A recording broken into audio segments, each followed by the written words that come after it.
وَإِذَا رَأَوْهُمْ قَالُوا إِنَّ هَٰؤُلَاءِ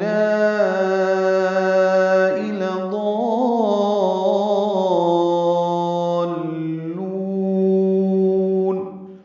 سورۃ القلم آیت نمبر 26 بھی ضرور دیکھیے اس آیت کے ساتھ۔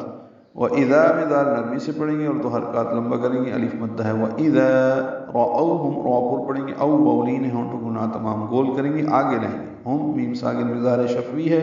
قالو میں قاف اور الف مدہ ہے، لو میں واو مدہ کے بعد حمزہ آنے کی وجہ سے مد منفصل۔ اب دیکھیں اس میں مد اصلی بھی ہے، مد منفصل بھی آگی۔ ان میں نون مشدد ہے، اس میں غنہ ہے۔ ہا میں مد منفصل ہے، ہؤلاء ایک کلمہ ہے، اس میں یعنی دو مدیں ہیں، مد منفصل بھی اور مد متصل بھی ہے۔ ہا کھڑا زبر اور اولائے اس کے ساتھ جوڑا گیا ہے، یہ دو کلموں کے ایک کلمہ بنایا گیا ہے، اس لیے یہ ہا پہ مد منفصل کہلاتی ہے، لا پہ مد متصل ہے۔ الف مدہ کے بعد حمزہ ایک ہی کلمے میں آنے کی وجہ سے، جیسے اولائے کا ہوتا ہے، اسی طرح یہ ہے ہا، یہ 4 حرکات لمبا کریں گے۔ اولائے لام کو 5 حرکات، یہ 6 حرکات لمبا کریں گے۔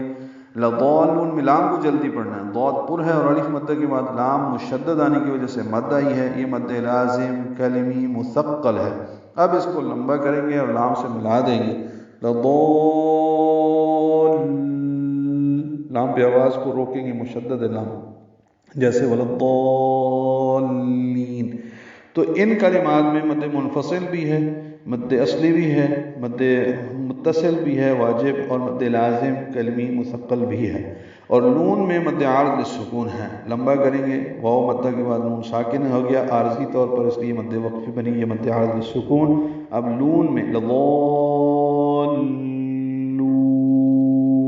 اس کو لمبا کر کے پڑھیں گے وقفاً، ملانا ہو تو پھر نون پر زبر ہے، جلدی پڑھنی ہوگی۔ اور جب انہیں دیکھتے یعنی مؤمنین کو تو کہتے کہ یہ گمراہ ہیں۔ وَمَا أُرْسِلُوا عَلَيْهِمْ حَافِظِينَ۔